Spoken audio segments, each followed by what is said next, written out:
Império Romano, primeira parte. Todos os caminhos levam a Roma.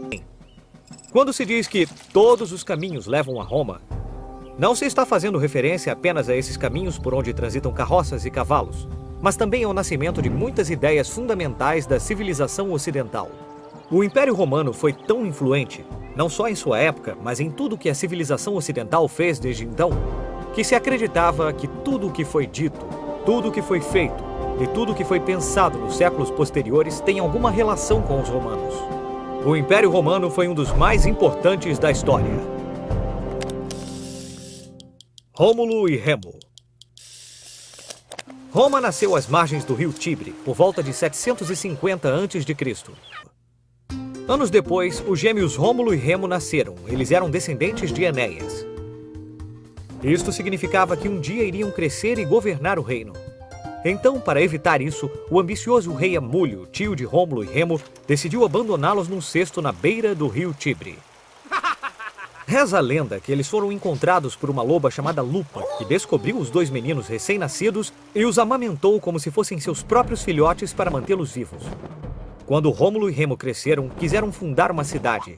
Mas tentando definir os limites da cidade, os irmãos brigaram e Remo morreu. Foi assim que Rômulo proclamou-se rei e fundou a cidade a que chamou Roma, como seu próprio nome, a República. Em seus primórdios, Roma era governada por reis. E quando um rei morria, a elite se reunia para eleger um sucessor. Isso quer dizer que, em Roma, o poder sempre esteve nas mãos da elite. E essas pessoas eram os patrícios.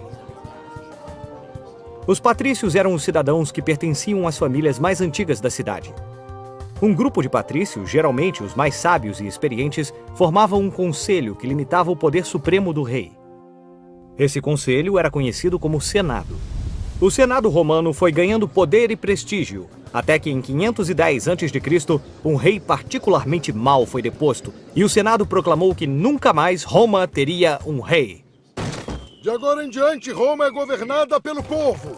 Esse foi o início da República Romana, a primeira república da história. O Império Romano. Quando Júlio César assumiu o controle da cidade, passou a ser adorado pelo povo. Ele estava a caminho de ser o novo governante de Roma. Mas os senadores não gostaram nada dessa ideia, porque não estariam mais no comando. Então, organizaram uma conspiração e esfaquearam Júlio César até a morte nas escadarias em frente ao Senado. Até tu, Brutus. Sua morte gerou um caos em Roma. Até que, finalmente, Otaviano, filho adotivo de Júlio César, converteu-se no primeiro imperador romano, César Augusto. César Augusto assumiu o comando, deu fim a um século de guerras civis e inaugurou em Roma uma era de paz, prosperidade e grandeza imperial. A família. O núcleo da sociedade romana era a família. As famílias ricas, ou seja, os patrícios, eram descendentes dos primeiros habitantes da cidade. Eu sou um pater familias, ou seja, o pai da família, a autoridade máxima para os assuntos familiares. Por exemplo, eu tenho que dar permissão para o casamento de meus familiares, e quando brigam, eu ajo como juiz. Era isso mesmo.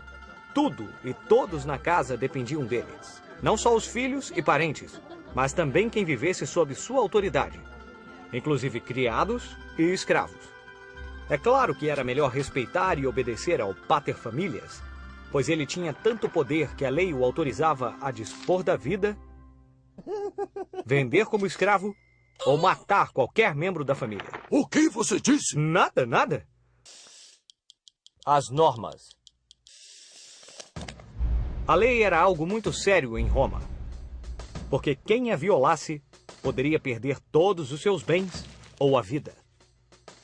Mas como saber o que era permitido se as leis mudavam o tempo todo segundo os caprichos dos patrícios? A solução foi simples. Os plebeus exigiram que se estabelecesse um código no qual todas as leis e suas respectivas modificações estivessem registradas. Esse código de leis ficou conhecido como Direito Romano. Hoje, quase todos os países do mundo tomam o direito romano como base antes de promulgar uma lei. Havia leis para quase tudo em Roma. leis de compra e venda, leis para transitar ou navegar, leis para se casar. Ufa, muitas leis.